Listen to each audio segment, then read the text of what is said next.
पाकिस्तान में कुछ सरकारी मुलाजमीन ऐसे हैं जिनकी माहाना तनख्वाह 1.5 करोड़ रुपए से भी जायद है। पाक अवैध इन्वेस्टमेंट कंपनी के एमडी की माहाना तनख्वाह 1,53,78,000 रुपए से जायद है। जी हाँ, ये साहब हर महीने एक 0 मीटर फॉर्च्यूनर गाड़ी ले सकते हैं और 25 लाख रुपए बचा भी सकते हैं। जबकि पाक ओमान इन्वेस्टमेंट कंपनी के एमडी की माहाना तनख्वाह 1,28,84,000 रुपए है और पाक ईरान इन्वेस्टमेंट कंपनी के एमडी की तनख्वाह 97,16,000 रुपए है। ये तमाम की तमाम इन्वेस्टमेंट कंपनियां हैं। पाकिस्तान में ये लोग कितनी इन्वेस्टमेंट लेकर आ रहे हैं और कितना काम कर रहे हैं, ये सब आपके सामने है।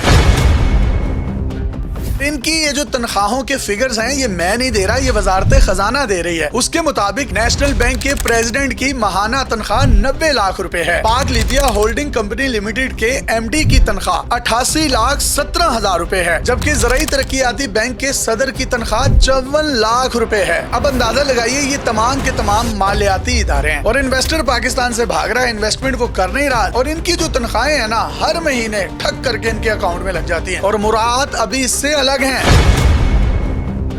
आगे आगे सुनते जाइए, शर्माते जाइए। वजारत खजाना की रिपोर्ट के मुताबिक पराल के सीईओ की तनख्वाह 52 लाख, जबकि सदर एग्जाम बैंक की माहाना तनख्वाह तकरीबन 50 लाख रुपए के करीब है। गवर्नर स्टेट बैंक मंथली कितनी सैलरी ले रहा है जनाब? वो 40 लाख रुपए है। पाकिस्तान सिंगल विंडो के सीईओ की तनख्वाह कितनी है जनाब? 26 लाख। फर्स्ट वीमेन बैंक के प्रेसिडेंट की तनख्वाह 22 लाख रुपए है और वजारत खजाना की रिपोर्ट के मुताबिक चेयरमैन सीसीपी की तनख्वाह सिर्फ और सिर्फ 11 लाख रुपए है।